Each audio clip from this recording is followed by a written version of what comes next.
움직이면 괜찮으니까 심각한 질환으로 생각하지 않고 넘기는 분들이 많아서 그 치료 시기를 좀 놓치는 경우도 적지 않습니다.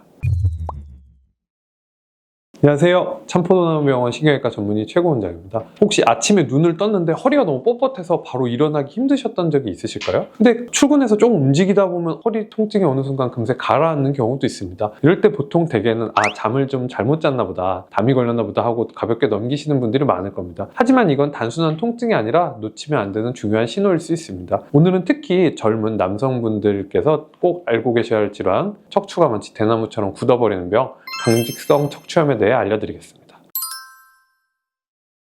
강직성 척추염은 말 그대로 척추에 염증이 반복적으로 생기면서 척추가 뻣뻣하게 굳어가는 질환입니다. 이 질환은 대개 20대나 30대 증상이 시작되는 경우가 많고요. 여성분들보다는 남성분에서 더 흔하게 나타나는 편입니다. 그리고 이 질환의 가장 중요한 특징 중 하나는 이제 염증성 요통이라는 통증 양상인데요. 대개 이제 디스크가 있거나 근육통은 좀 쉬면 나아지고 무리하면 아프시고 하잖아요. 이제 이런 강직성 척추염 같은 질환은 정반대인 경우가 많습니다. 가만히 있거나 주무시고 일어나면 통증이 심해지고 걷거나 몸을 움직여지면 통증이 오히려 일시적으로 줄어드는 경우가 많아요. 특히 이제 아침에 자고 일어난 직후에 통증이나 뻣뻣함이 가장 심하게 나타나는 것, 이제 조조강직이라고 하는데 이런 것들이 특징이라고 볼 수 있겠습니다. 이제 움직이면 괜찮으니까 큰 병은 아니겠지 하고 심각한 질환으로 생각하지 않고 넘기는 분들이 많아서 그 치료 시기를 좀 놓치는 경우도 적지 않습니다.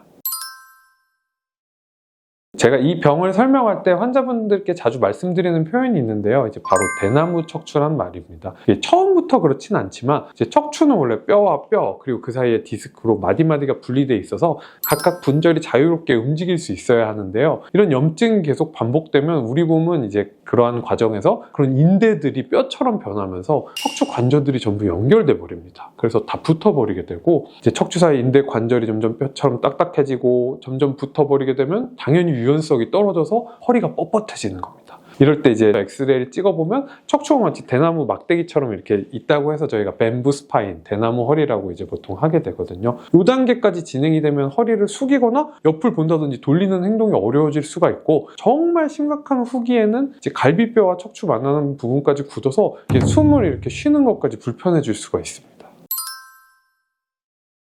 네, 이런 강직성 척추염은 자가 면역 질환의 한 종류입니다. 이제 우리 몸의 면역계가 내 척추를 이제 외부의 적으로 잘못 인식해서 우리 몸 스스로가 척추를 공격해서 염증 반응이 반복되는 병을 이제 자가 면역 질환이라고 하고요. 특히 이제 HLA-B27이라고 하는 유전자가 이제 강력히 관여된다고 알려져 있기 때문에 이런 증상이 있다면 그런 검사를 꼭 해봐야 되는 건 당연하겠고요. 하지만 이제 가족력이 있다고 해서 모두가 그런 건 아니기 때문에 너무 겁먹으실 필요는 없습니다. 다만 이제 척추뿐만 아니라 눈에 이제 질환이 나타난다든지 고관절이나 발꿈치 다른 관절 쪽에서도 염증 반응이 일어날 수가 있기 때문에 전신으로 증상이 있다면 종합적인 검사가 필요할 수 있겠습니다.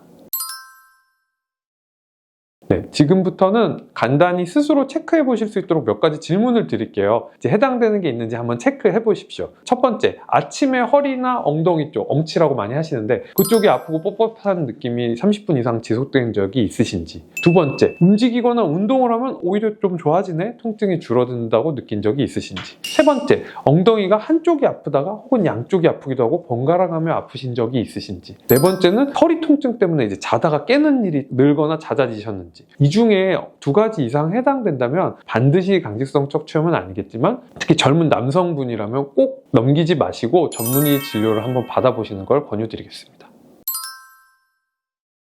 이런 강직성 척추염은 초기의 치료는 뭐 이제 통증을 줄여주고 염증을 낮춰주는 소염제 같은 가벼운 치료로 시작하지만 최근에는 이제 염증 원인 자체를 억제해서 염증의 이제 진행을 늦춰주는 생물학적 제재 치료도 많이 발전했습니다. 이러한 약들은 이제 보통 병원에서 이제 주사 치료라든지 이런 것들로 하게 되고요. 이게 뼈가 이미 다 붙어버린 뒤에는 수술이라든지 약물을 써도 이제 되돌리기가 어렵지만 염증이 진행되기 전에 치료를 시작하시면 이 붓는 속도를 크게 늦출 수가 있기 때문에 이제 조기 발견이 제일 중요하겠고 그에 따른 적절한 치료가 중요하겠습니다. 그리고 이런 치료와 함께 가장 중요한 관리 방법 중 하나가 바로 운동입니다. 척추가 너무 굳지 않도록 꾸준한 스트레칭 그리고 수영 같은 유연성 운동, 걷기 등을 생활을 하셔야 되고요. 그리고 이제 무엇보다 중요한 건 금연입니다. 담배를 태우시게 되면 염증을 악화시키고 치료 효과까지 떨어뜨릴 수 있기 때문입니다.